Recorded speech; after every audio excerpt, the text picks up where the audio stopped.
তমলুকে মিছিলের অনুমোদন চেয়ে হাইকোর্টে জেলা বিজেপি।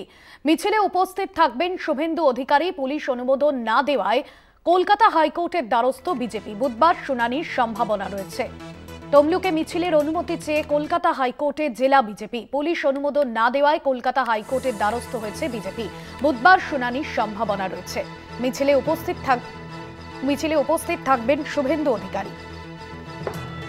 পুলিশ অনুমোদন না দেওয়ায় কলকাতা হাইকোর্টের দ্বারস্থ বিজেপি। তমলুকে মিছিলের অনুমোদন চেয়ে হাইকোর্টে জেলা বিজেপি। মিছিলে উপস্থিত থাকবেন শুভেন্দু অধিকারী। বুধবার শুনানির সম্ভাবনা রয়েছে।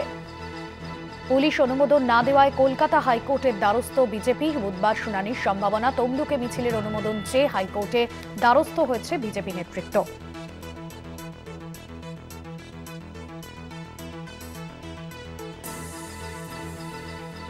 তমলুকে মিছিলের অনুমোদন চেয়ে কলকাতা হাইকোর্টের দ্বারস্থ জেলা বিজেপি।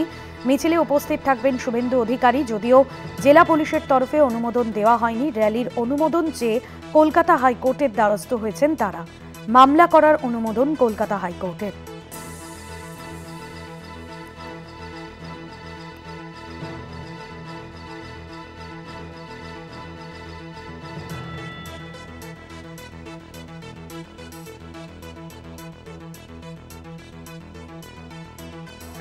পীযূষ কান্তি নাগ রয়েছেন আমাদের প্রতিনিধি ফোন লাইনে। পীযূষ কান্তি, কি জানা যাচ্ছে এই বিষয়ে?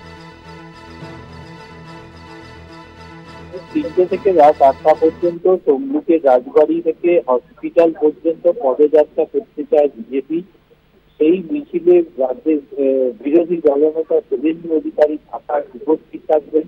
পুলিশের কাছে আবেদন জানিয়েও কোনো অনুমতি না মেলায় কলকাতা হাইকোর্টের দ্বারস্থ। বিচারপতি দীপঙ্কর ঘোষের ভিত্তি আকর্ষণ করে মামলা দায়েরের অনুমতি চাওয়া হয়। মামলা দায়েরের অনুমতি দিয়েছেন বিচারপতি দীপঙ্কর ঘোষ। আগামীকাল এই মামলার শুনানির সম্ভাবনা রয়েছে। ধন্যবাদ জানাবো পীযূষ কান্তি। পীযূষ কান্তি নাগ ছিলেন আমাদের প্রতিনিধি ফোন লাইনে।